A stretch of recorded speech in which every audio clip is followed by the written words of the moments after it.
Martin and Reed at the Athlete Matrix. Today we're going over the shoulder. Now, as volleyball athletes, it is essential that we have a healthy and strong shoulder for performance, but also so that we can have long, progressive careers.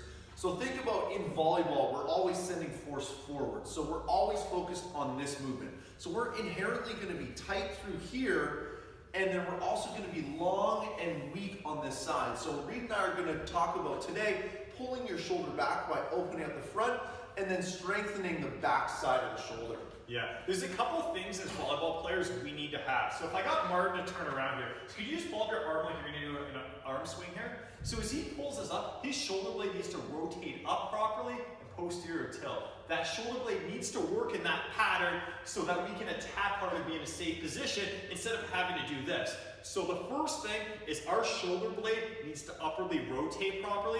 The second thing, our shoulder joint needs to be able to have the appropriate mobility. So our shoulder socket and our bone, our humerus bone, needs to be able to rotate in there properly. So if we have a shoulder blade that works well and a mobile shoulder joint, oh man, the volleyball-related injuries, attacking-related injuries are going to go down, and most importantly, we're going to be able to hit harder. Who doesn't want to hit harder? So if you play volleyball and you have a shoulder, this video is for you. Okay, so what we're going to focus on initially here is actually the assessment to show whether our shoulder blade's rotating upwards properly, whether we can get in this position or not. So Martin's going to be our subject here. He's lying down. So what I want him to do is just actually raise his arms overhead. Just raise them overhead. So some of the things that we're looking for, can he raise his arms here without getting extended in his lower back? Yes or no? Can he? Well, that's great, but that's not going to be the majority of you. Most of you get in trouble and you're going to get extended. The reason you're going to get extended in your lower back is because that shoulder blade's not actually moving up properly, so you're having to do this. And implications on this, on your attack, if we're not able to do this and rotate up, that means we got to get really extended in our lower back, which might not only equal to shoulder pain, but lower back pain. So we're actually going to get Martin to come up here. We can show the same thing against a wall. And if you're going to assess some of your athletes, you're going to do this, we suggest you come to the wall. So start with arms down, raise them overhead, nice and slow. So can you do this? Yes or no? Comfortably raise your arms down. So Martin, why don't we show again of another common symptom that we see? So not just the lower back coming up, but also the shoulder shrug when we come up here. So those two signs that we just went over, the shoulder shrug and then getting extended our lower back, are the implications that our shoulder blade is not upwardly rotating properly. So we just finished assessing to see if we have proper upward rotation of the scapula or the shoulder blade, and now we're going to give you the things to improve.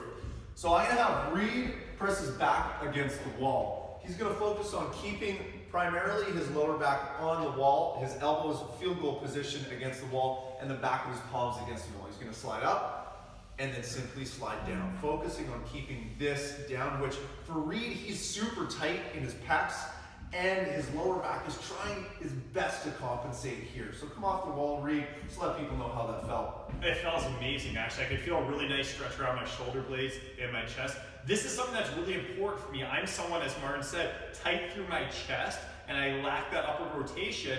So by doing this, I'm ingraining that good pattern. So if you're like me, you might not actually be able to get your lower back to touch the wall, but if you're focusing on pushing it towards the wall, you're at least going to be ingraining a good motor pattern that's going to improve over time. We're going to flip that around. Now Reed is going to be facing the wall. He's going to press his forearms and elbows into it, keeping this bottom tucked down. He's going to press into the wall and drive up. The second he locks out his elbows, he's going to pause, and now he's going to lift his hands off of the wall without arching the lower back. He's then going to bend down a little bit, keeping that pull back, reaching up and over, hands on the wall, and slide down, keeping that pressure on. Now let's go and change this a little bit. Slide up, and now let's compensate. So what you're going to see is your lower back's going to work for it to make up for that shitty shoulder. Now you're going to lift. Once again, lower back is going to take it.